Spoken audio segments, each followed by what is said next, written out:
আজ প্রথম দফার ভোট শেষে তৃণমূল কংগ্রেস কত আসন পেতে পারে? কারণ 152টি আসনে বড় হিসাব নিয়ে আজ আপনাদের সম্মুখে আমি চলে এসেছি। এই 152টি আসনের মধ্যে কটি আসনে তৃণমূল কংগ্রেস জিতবে? প্রথম দফার ভোট শেষ, 152টি আসনে ভোট গ্রহণ হয়ে গেছে। এখন সবচেয়ে বড় প্রশ্ন, আর সেই প্রশ্ন এই দফায় তৃণমূল কংগ্রেস ঠিক কতটা এগিয়ে, তাদের ঝুলিতে কটা আসন রয়েছে? যদি পুরো চিত্রটা বিশ্লেষণ করা যায় তাহলে দেখা যাবে তৃণমূল কংগ্রেস এই প্রথম দফাতেই বেশ শক্ত অবস্থানে রয়েছে। বিজেপিকে রীতিমতো গোল দিয়েছে, বিশেষ করে দক্ষিণবঙ্গ ও জঙ্গলমহলে তাদের সংগঠন, গ্রাউন্ড কন্ট্রোল এবং ভোট ম্যানেজমেন্ট অনেকটাই এগিয়ে রেখেছে তৃণমূল কংগ্রেসকে। প্রথম দফার ভোট শেষে আমরা যে তথ্যটা পাচ্ছি সেখানে অবাক করা তথ্য। প্রথমে আপনাদের বলি উত্তরবঙ্গের কথা।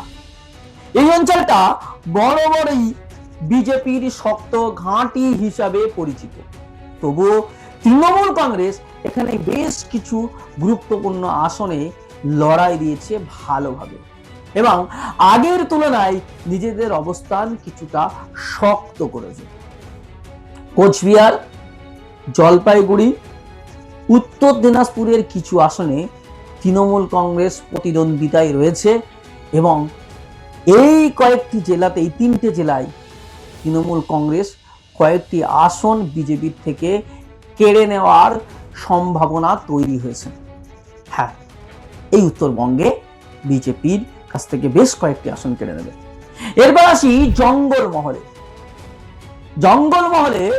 2021-এ যেখানে বিজেপি বড় সাফল্য পেয়েছিল, সেখানে এবার তৃণমূল অনেকটাই রিকভারি করেছে।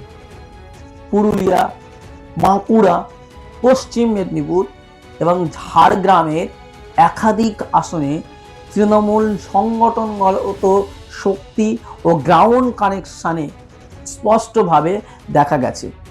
আর এই অঞ্চল থেকে তৃণমূলের বড় সংখ্যক আসন আসতে পারে। হ্যাঁ, প্রথম দফার ভোটে যা রেজাল্ট হতে পারে তার সম্ভাব্য তথ্য আপনাদের তুলে ধরছি। সবচেয়ে বড় শক্তি হলো তৃণমূলের দক্ষিণবঙ্গে পূর্ব মেদিনীপুর, বীরভূম, নদিয়া এই জেলাগুলিতে তৃণমূল অনেকটাই এগিয়ে রয়েছে।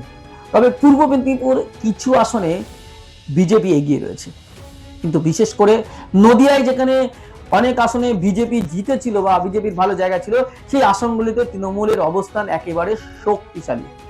বীরভূমেও তৃণমূলের দাপট স্পষ্ট। মুর্শিদাবাদ, মালদায় কংগ্রেস কিছুটা লড়াই দিলেও তৃণমূল বেশ কিছু আসনে প্রতিদ্বন্দ্বিতায় রয়েছে। হ্যাঁ, মুর্শিদাবাদে বেশ কিছু আসন তৃণমূলের কাছ থেকে কংগ্রেস ছিনিয়ে নেবে, তাই বলে বিজেপির খুব একটা মুর্শিদাবাদে লাভ নেই। সবকিছু মিলিয়ে যদি আমরা একটা সম্ভাব্য হিসাব করি তাহলে দেখা যাবে তৃণমূল কংগ্রেস এই 152টি আসনের মধ্যে প্রায় 80 থেকে 90টি আসন পেতে চলেছে।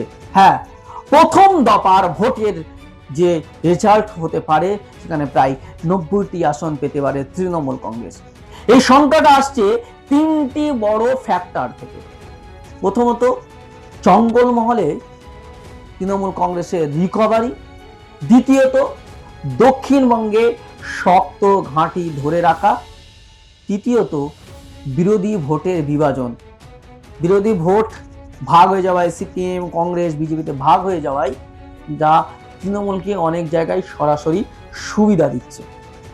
তবে একটা বিষয় মাথায় রাখতে হবে, এটা কিন্তু চূড়ান্ত ফল নয়, বরং ভোট পরবর্তী ট্রেন্ডের উপর ভিত্তি করে একটা সম্ভাব্য প্রজেকশন আমি আপনাদের সম্মুখে তুলে ধরেছি। কিছু আসনে ফলাফল এদিক ওদিক হতে পারে, কিন্তু এই মুহূর্তে যে চিত্রটা উঠে আসছে তাতে স্পষ্ট প্রথম দফায় শেষে যে ছবি আমরা দেখতে পাচ্ছি, যে প্রথম দফার শেষে তৃণমূল কংগ্রেস কিন্তু অনেকটাই এগিয়ে রয়েছে। এখন দেখার বিষয়, এই লিড তারা পরবর্তী দফা অর্থাৎ দ্বিতীয় দফায় যে ভোট হবে সেই দফাতে ধরে রাখতে পারে কিনা। আপনার মতে তৃণমূল কংগ্রেস 90 কাছাকাছি যেতে পারবে? কমেন্ট করে জানাতে ভুলবেন না। আপনার মতামত অবশ্যই কমেন্ট বক্সে জানান। আপাতত এখানে শেষ করছি, দেখা হচ্ছে পরবর্তী পর্বে। ধন্যবাদ সকলকে।